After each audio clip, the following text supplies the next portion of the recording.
আমি আপনাদেরকে একটা ছোট গল্প শোনাতে চাই। এটা একটা রাজার গল্প। আমরা ছোটবেলায় রাজার গল্প শুনতে খুব পছন্দ করতাম। যে এই রাজার চোখে অনেকদিন ধরে সমস্যা ছিল। তো রাজা অনেক জায়গায় যায়, কোনোভাবে কোনো কিছু ঠিক হচ্ছে না। পরে সে সন্ধান পেল যে তার রাজ্যের এক বনে এক সন্ন্যাসী থাকে, যেই সন্ন্যাসী ফু দিয়ে সব ঠিক করে ফেলতে পারে। তো রাজা গেল সেই সন্ন্যাসীর কাছে, যে সন্ন্যাসী, আমার চোখে তো একটু সমস্যা, একটু ঠিক করে দাও। সন্ন্যাসী দেখে দেখে বলল যে রাজা, আমি আপনার সমস্যাটা বুঝতে পেরেছি। আপনি এক কাজ করেন, এরপর থেকে আপনি শুধুমাত্র লাল জিনিসের উপর চোখ দিবেন, শুধুমাত্র লাল রং দেখবেন, দেখবেন আপনার চোখ ঠিক হয়ে যাবে। রাজা বলল আচ্ছা ঠিক আছে, ডান ডিল।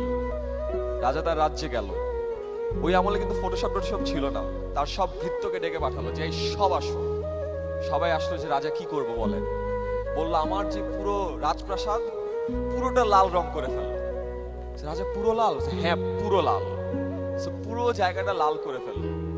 তারপরে রাজা এখন রাজপ্রাসাদে ঘুরে বেড়ায়, চারদিকে শুধুমাত্র লাল দেখে।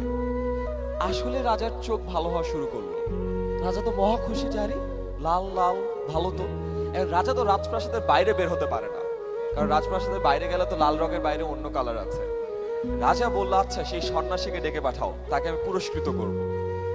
সন্ন্যাসী আসলো। সন্ন্যাসী তো সন্ন্যাসী, সাদা কাপড়।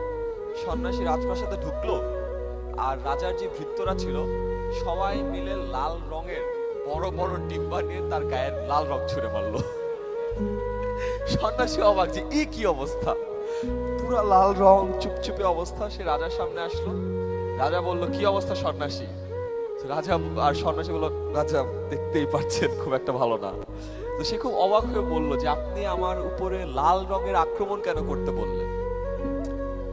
রাজা বলল না, তুমি না আমাকে বললা যে আমাকে শুধুমাত্র লাল রং দেখতে হবে, এই জন্য তোমার সাদা রং দেখলে তো আমার আবার সমস্যা হয়ে যাবে।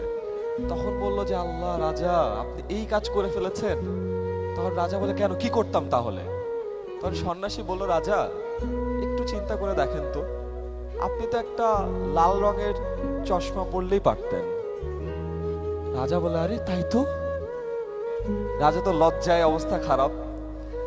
দেন সন্ন্যাসী বলল দেখেছেন রাজা, আমাদের সামনে যখন কোনো সমস্যা থাকে আমরা ওটা সমাধানের জন্য আমাদের আশেপাশে যা আছে সব চেঞ্জ করে ফেলতে চাই, অথচ সমস্যার সমাধান যে ম্যাক্সিমাম টাইম আমাদের মধ্যেই থাকে এটা আমরা খুঁজে বের করতে পারি না।